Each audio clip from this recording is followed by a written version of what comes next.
From what we learned in class, the heart has 4 chambers. 1, 2, 3, 4. The top chambers are called the atriums. The 2 bottom ones are called the ventricles. If you look at the heart, there's a right side and a left side. The right side is involved in the pulmonary circulation, which is going to the lungs, while the left side is involved in pumping blood to the rest of the body. And because the left side has more job to do than the right side, as you can see, the left parts are larger in size and have thicker walls. The heart also has 4 valves. 1, 2, 3, 4. That act as doors to each chambers. It will allow blood to flow from one chamber to another, but not to flow back. So let's start with the right atrium and let's follow the flow. As the right atrium contracts, here we squeeze the bottle to pump the blood out of the right atrium into the right ventricle through the tricuspid valve. And we'll remove the paper clip in the tricuspid valve to simulate the valve opening up and allowing blood to flow through.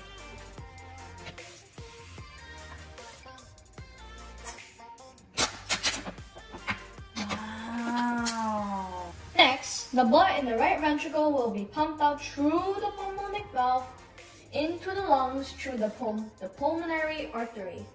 Once again, I will remove the paper clip so that the blood can flow.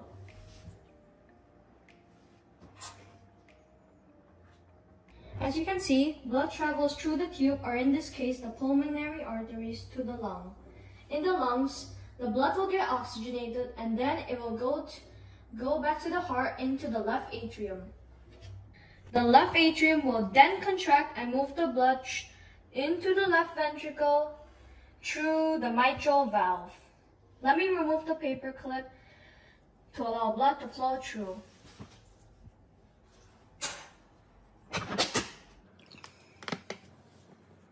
The blood in the left ventricle will then be pumped back up the aortic valve to the aorta and to the rest of the body.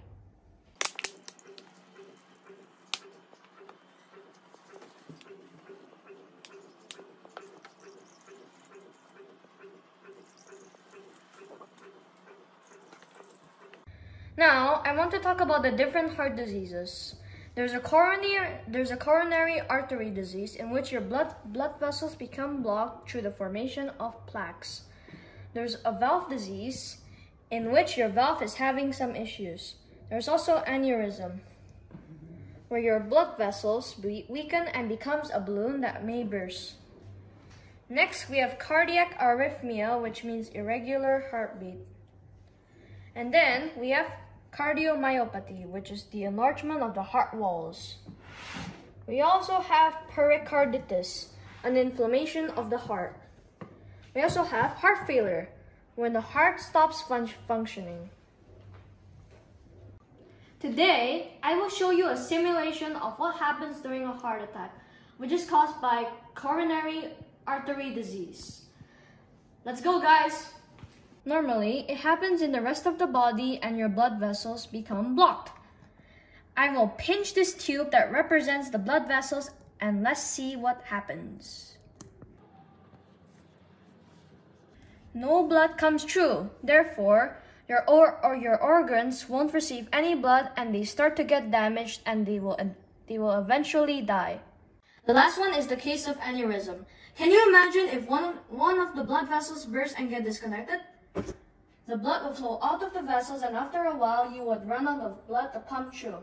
I can show it to you. I can cut one of these vessels, but it would be very messy. So, that's it. That's the human heart model. I think that the heart is one of the most interesting organs and we should always take care of it. So, don't go breaking hearts, okay?